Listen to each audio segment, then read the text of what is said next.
porque o Evangelho de hoje fala sobre lançar as redes e também fala sobre o chamado dos 4 primeiros apóstolos. Isso nos toca muito, profundamente, principalmente a nós padres. Eu queria lembrar com vocês um percurso que nós fizemos não faz muito tempo, tá? 15 dias atrás, nós celebramos a solenidade do batismo do Senhor.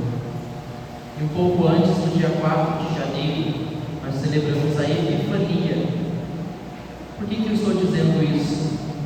Porque tem tudo a ver com a liturgia de hoje. Batismo, Epifania. A primeira leitura, tirada do livro do profeta Isaías, nos apresenta uma profecia. O povo que andava nas trevas viu uma grande luz.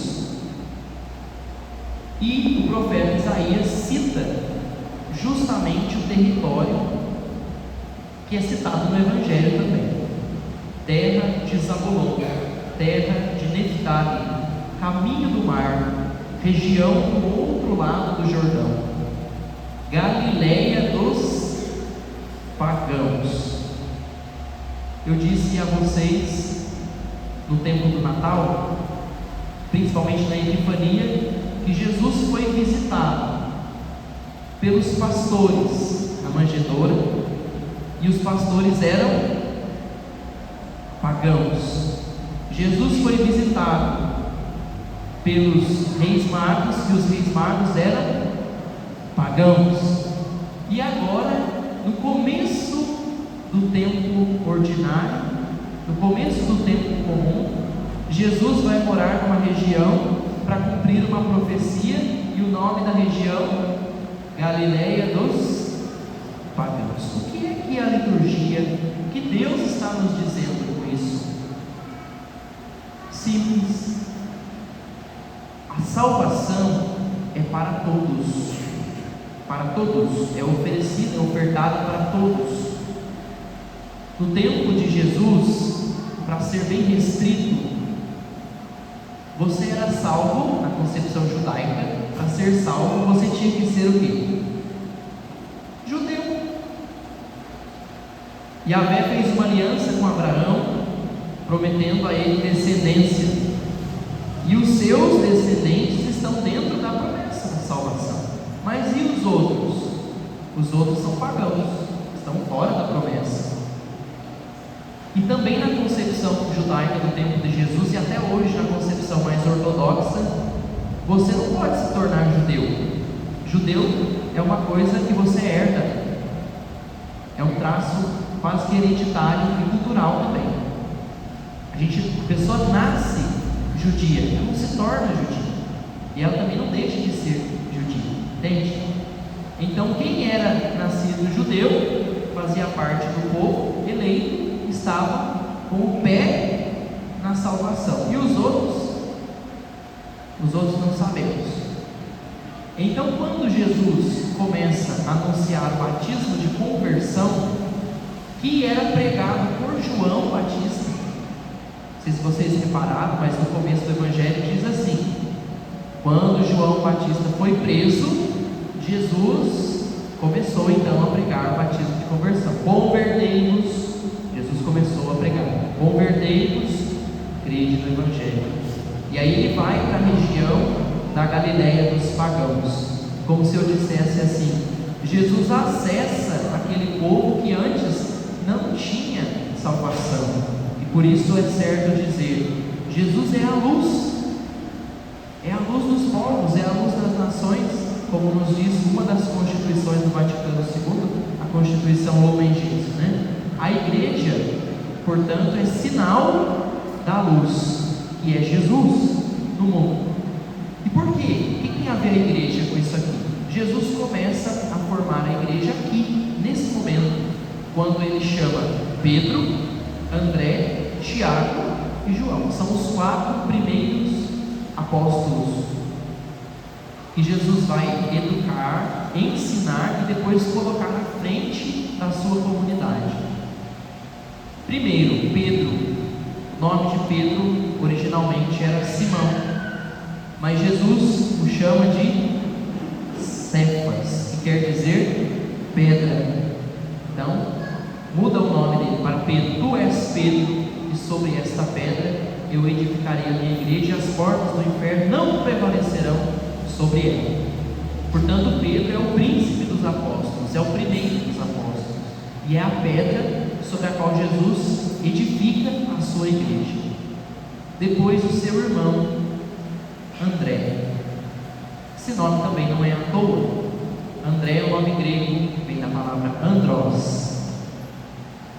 Já vimos muitas palavras relacionadas na língua portuguesa, né? Andros. Andros significa literalmente homem, mas não homem do gênero masculino, homem do gênero humano. O homem. Andros, o homem completo, corpo, alma, espírito. Por isso, Jesus curava todo tipo de doença, e não só doenças espirituais. Jesus curava todo tipo de doença, ou seja, a salvação é integral, ela integra o corpo e a alma. O corpo e a alma, afinal de contas, Jesus não era um espírito perambulando. Jesus era Deus, verdadeiramente homem, corpo e alma. Jesus também não é só um corpo, ele também possui uma alma humana. Por isso a salvação ela é integral. Quando Jesus morre na cruz, morre o seu corpo, se separa da sua alma, mas quando ele ressuscita todo, o corpo desaparece do sepulcro, porque o corpo havia sido ressuscitado também de uma forma gloriosa, diferente, que nós não conhecemos bem, mas tudo é restaurado. E não só as pessoas. Não sei se vocês já leram o último capítulo do Evangelho de Mateus, diz assim: ide por todo o mundo e batizai a toda criatura. Não fala pessoa, porque todas as coisas são redimidas por Cristo. O mundo inteiro é salvo por Cristo. Sem a encarnação do Verbo não faria sentido. Sem a salvação, o mundo perde o seu sentido completamente. Por isso Jesus institui aqui é o início da igreja, aqui é o princípio da igreja. Que bonito que é, porque o começo da igreja não começa num templo. A igreja não nasce em Jerusalém, nasce na Galiléia dos pagãos, nasce na escuridão. No meio da escuridão brilha uma grande luz, essa luz é o Cristo, e a igreja deve ser reflexo, canal da luz e da graça de Jesus Cristo. Mas o que é a igreja, afinal de contas? Nós sabemos. Igreja é assembleia. Assembleia significa reunião. Reunião de quem? Dos escolhidos, dos eleitos. Mas não porque nós somos melhores. Jesus chama 4 pescadores. No nosso juízo, se nós fôssemos chamar pessoas para evangelizar, nós chamaríamos 4 doutores, 4 mestres da lei, 4 fariseus. Jesus pega 4 pescadores, e depois Jesus chama um publicano, e por aí vai. Então os critérios de Deus são outros. A liturgia de sexta-feira dizia assim: Jesus subiu ao monte e chamou os que ele quis. Ninguém sabe por que Deus te chamou, só Ele sabe. Ninguém sabe por que Deus me chamou. E aqui a gente pode nos incluir também, né, mano? Ninguém sabe por quê. Nós não sabemos por que Deus nos chamou. Deus não nos chama porque nós temos um carisma. Deus não nos chama, como diz São Paulo na segunda leitura, porque nós temos uma oratória. Deus nos chama porque Ele é amor. E na sua imensidão, no seu amor, Ele quer nos salvar. A causa do nosso chamado é Ele, em primeiro lugar. É Ele, sempre. E aqui nós vemos Pedro vacila, Pedro peca, Pedro foge, mas Jesus não se afasta dele. Pelo contrário, ele continua sendo a pedra. Jesus mantém a sua palavra até o fim e mantém conosco também. Mas eu quero falar de uma igreja que muitas vezes é invisível e até negligenciada. Chama-se igreja doméstica. Há algum tempo atrás, quando a gente chegava nas turmas de catequese iniciais, as crianças sabiam fazer o sinal da cruz, rezar o Pai Nosso, Ave Maria e oração ao Santo Anjo. Vou dizer para vocês, hoje infelizmente não é assim. Ensinar valores básicos não é função da escola. Ensinar virtude não é função da escola e nem da catequese. As crianças vêm aqui para se aprofundarem. A primeira catequese é dada em casa, pelos pais, pelos avós, pela avó que às vezes não sabe nem ler nem escrever, mas que pega o seu neto e traz para a missa. Essa é a primeira catequese, a catequese do ordinário, como acontece no Evangelho de hoje, a catequese do chamado. E eu pergunto a vocês, primeiramente, nós temos sido catequistas na nossa casa? As mães e os pais com os filhos, com os netos, com os sobrinhos, com os irmãos, com os tios. Nós temos sido catequistas na nossa casa? Porque assim, quem não é luz, não é igreja. Para ser igreja é preciso ser luz. E nós não somos luz por nós mesmos. Por nós mesmos nós somos um saco cheio de estrume. Nós somos luz porque Jesus habita em nós. Mas quando Ele não habita mais, apagou a luz. Por isso, se a gente quer ser igreja em casa, se a gente quer ser igreja aqui na igreja, se a gente quer ser igreja no trabalho, se nós queremos ser igreja na escola, nos ambientes, para as pessoas, isso significa que nós devemos ser, antes de mais nada, luz na vida das pessoas. E qual é o sinal para saber se eu estou sendo luz? Está aqui na última passagem do Evangelho. Jesus andava curando todo tipo de doença. E quando Jesus vai para o céu, ascende de corpo e alma, os discípulos ficam, a igreja permanece. A igreja é o sinal visível de Jesus que está oculto agora, nesse momento. A igreja é o sinal visível. Quem é a igreja? Esse templo aqui? Não. Aqui pode cair uma chuva e derrubar tudo. A igreja somos nós. Nós somos a igreja. As pessoas formam a igreja. A fé nos une numa só fé, uma só igreja. Portanto, se nós não estamos cheios de Deus, se nós não buscamos ser amigos de Deus, nós perdemos a luz. A luz vai embora. E aí, onde a gente está, parece que tem uma sombra andando atrás de nós. Mas não, somos nós mesmos, com as nossas iniquidades. Por isso é preciso buscar se iluminar. Eu disse isso aqui na sexta-feira, isso é uma coisa muito séria. Judas não tomou uma decisão ruim. Judas tomou todas as decisões ruins que ele pôde. Ele roubava dinheiro da bolsa, ele não queria ajudar os pobres, ele foi fazendo coisas erradas, até chegar ao ponto de trair Jesus. Nós não podemos conservar as trevas no nosso coração. Onde existe trevas não tem luz. É sinal que está faltando Jesus aí. Onde Jesus está, existe luz, não existe trevas. E por fim, um dos sinais da luz também é a verdade. A segunda leitura, São Paulo alerta para o perigo das divisões. Como o mundo está dividido. O mundo pode se dividir, mas nós, a igreja de Cristo, não pode se dividir. Por quê?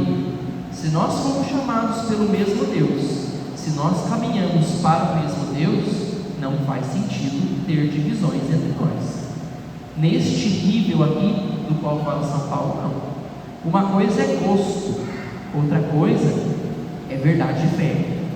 Não tem espaço para ter divisão. Ou você está dentro da barca, ou você está fora da barca, entende? Não dá para ser sabor católico, tem que ser católico. Não dá para ser sabor, tem que ser inteiro. Tem que estar com os dois pés no mesmo barco, senão você não vai em barco nenhum. Então, busque conhecer a sua fé, busque conhecer o Evangelho, busque se aprofundar na sua fé, vale a pena. Deus é bom, e Ele espera de nós que a gente vá ao seu encontro, pelo menos dê um passo. Às vezes a gente não dá. E digo a vocês, não esperem grandes manifestações na vida de vocês. Não esperem. Esperem a manifestação de Deus no ordinário, no dia a dia. Deus fala conosco no meio das panelas, dizia uma santa. Deus fala conosco nas pequenas coisas. Por isso, vamos reparar, até o ar que a gente respira é graça de Deus.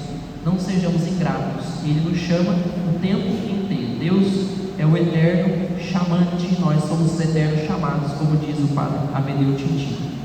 E hoje também é um dia muito especial, porque além de nós estarmos recebendo o Padre Júnior, que está nas primícias, do seu ministério, nós também vamos acolher novos acólitos para a nossa paróquia. E foi providência de Deus, justamente hoje, o dia deste Evangelho, chamado também o dia que vocês estão sendo acolhidos. Esse Evangelho me marcou muito no meu grupo de coroinhas, quando eu era criança. Eu queria entender por que os discípulos foram atrás de Jesus imediatamente. E aí eu fui ser padre para entender. Eu fui buscar a fundo. Cada dia que a gente caminha junto com Jesus é uma descoberta nova de quem nós somos, de quem as pessoas são, de quem Deus é. E é uma descoberta maravilhosa. Padre, vou dizer uma coisa ao Senhor: o povo vai lhe sugar muito, o povo vai lhe desgastar muito. Mas tem uma coisa que eu aprendi com o Futoshi, que é: o sacerdote que não se sacrifica não pode oferecer sacrifício. E isso eu gostaria de lhe dar hoje de presente, essa frase.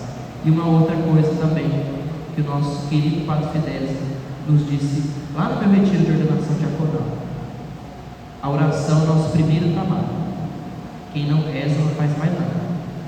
Então, quero de maneira muito especial entregar esses dois pensamentos para o Senhor hoje, e também pedir que o Senhor me inclua nas suas orações.